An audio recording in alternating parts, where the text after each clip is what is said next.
Hello folks, and welcome to the channel, or welcome back. And in this video we're going to install the window frames that we prepared in the previous video. In the previous video we placed the glazing inside. Now the glue has cured and now we need to lift them upstairs onto a ladder, and then even higher up onto a smaller ladder again. So this is a bit of hefty work, I would say.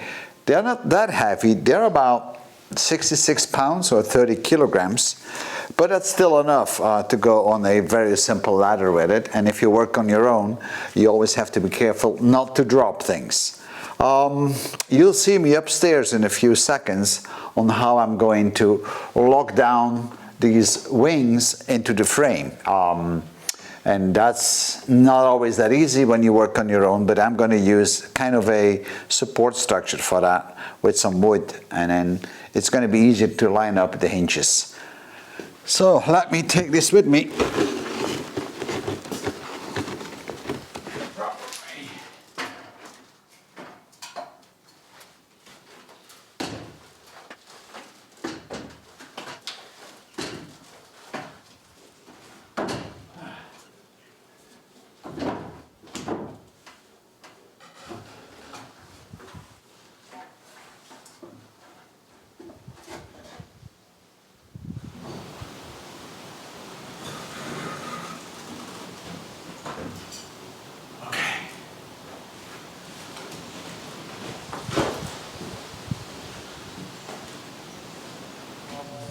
I'm going now to install a support ramp to bring the window onto that. And I apologize for the noise here because it's quite windy and you can hear it in the microphone most likely. So I'm going to use a piece of wood or a beam that I will be able to install here. And I'm going to bring that level .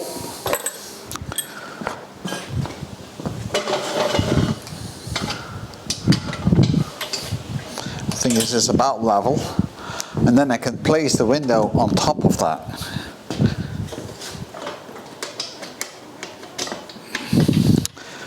And I know that I need to have a play of about 2.5 centimeters, so I have right now about 3. So I will have to add something to it, and let's see if this is going to do it. That's probably too much. So everything has to be level, otherwise that's not going to work. So let me put some stuff underneath. It's like here. I think this is going to be a lot better.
That's it, window just fits. So now what we're going to do is install some locks there and there.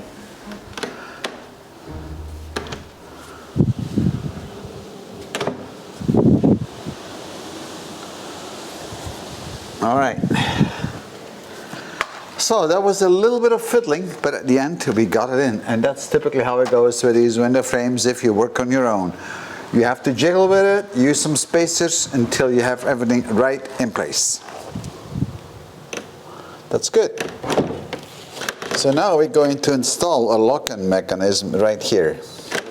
You might have noticed that in the window frames I have no groove to put a longitudinal lock into place, because that would be a modern lock, so I'm not going to do that. Instead, I'm going to build a very simple T-based lock, which is just going to sit on the outside, so I will be able to rotate it left and right so that I can lock the windows or open up the windows. Very similar to what they used to do in the old, very old days, when they had a wooden block that would rotate left or right just to lock the windows. I'm going to make it out of steel, so I'm going to be using a tube for the standoff, and this is going to be 20 millimeters or 2 centimeters, so I need to cut those off. And then for the bar itself, I'm going to use this piece of thick material or thick steel, and with that I will be able to cut something to 12 centimeters, so this will be the pivoting or the locking mechanism. So let me start cutting this and then you'll see what I mean. It's very simple, nothing really special at all. It doesn't have to be fancy. Let's mark it where we need to cut. And it's extremely stormy today.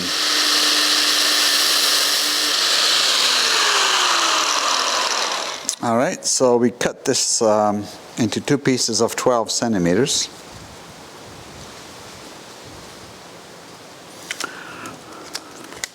And that will be the latch itself. Now initially I thought of going for the small bar, but this to me was a bit too small, so I think this is going to be a lot better.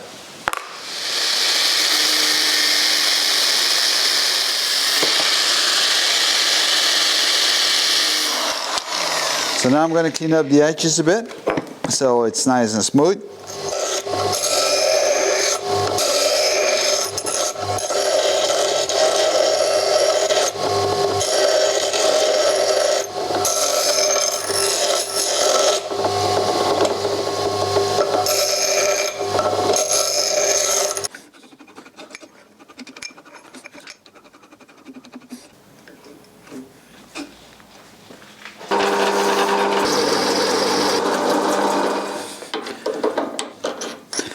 So now we'll drill a smaller hole for the bolt that needs to come through the T-piece.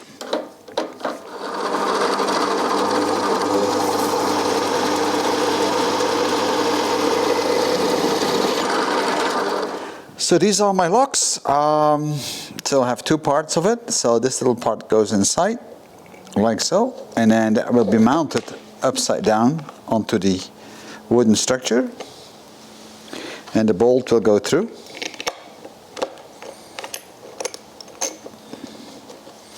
So you will see how it will fit. It will fit in there like this, and then I will be able to move it left and right so that I can lock the window or unlock the window. So that's the idea. So now I'm going to give it a bit of paint.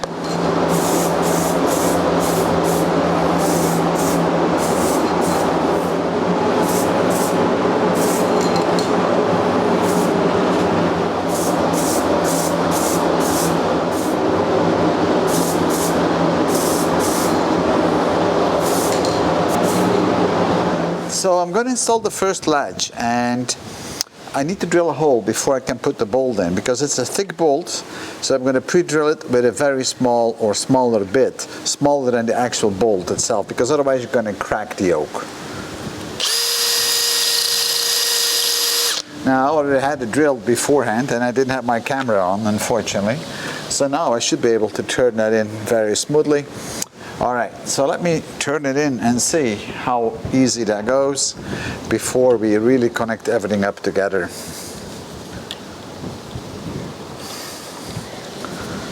And as you can see, this goes quite easy.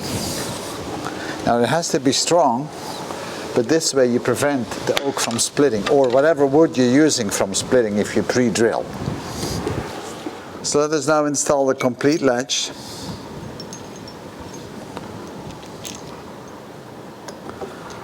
And then we'll see how good it goes.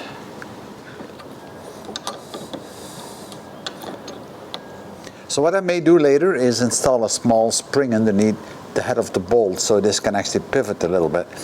And that will give me sufficient plate to open and close the window frame. But let's see if this is going to work or not.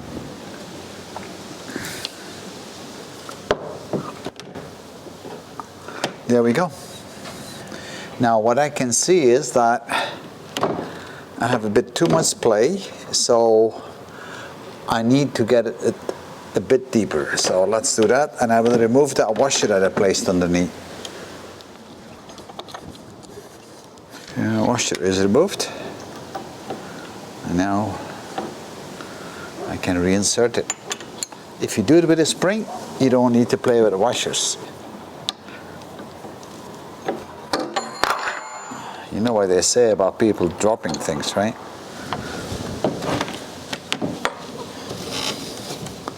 Now, I think this is perfect. So now let's close the second window frame. And here is our latch. Now we can open and close it the way we need to, and then like this, and now it's properly closed. So I'm going to make a second one. I know I need to clean up the paint here a bit because I scratched it, because I didn't wait long enough for the paint to dry. But let me now do the top one, and then this window is done. So let's do the second latch. And you can't believe how much difference that makes with the windows closed, because it is really stormy weather today.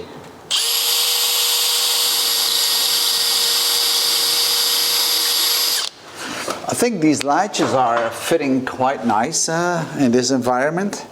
I wouldn't say in a brand new modern house that they would fit properly, but here, yeah man, I think it does work out. I mean, things are simple on a farm, and so are the latches, right? All right, that feels good. I can turn it. See? That's perfect. And now the next thing for me to do is to put the top glass in here. So I have to install my scaffold, and I hope it's not going to be too windy to put that glass in. If it's too windy, I have to wait till tomorrow.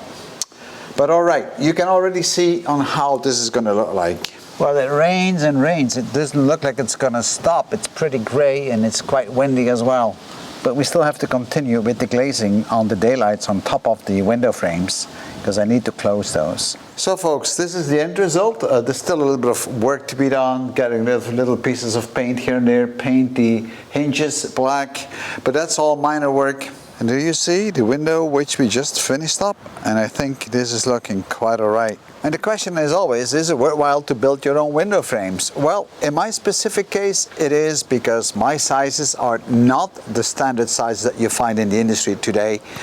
And therefore, they would have to build it custom made for me, and that cranks up the price tremendously. On top of that, I wanted to have it in oak. And of course, if you get windows built in oak, it's going to cost you an arm and a leg. So therefore, I decided to build it myself. Now, from a cost perspective, it did cost me around 600 euros. That's for all the oak and all the glazing and all the parts. But I had to build it completely myself.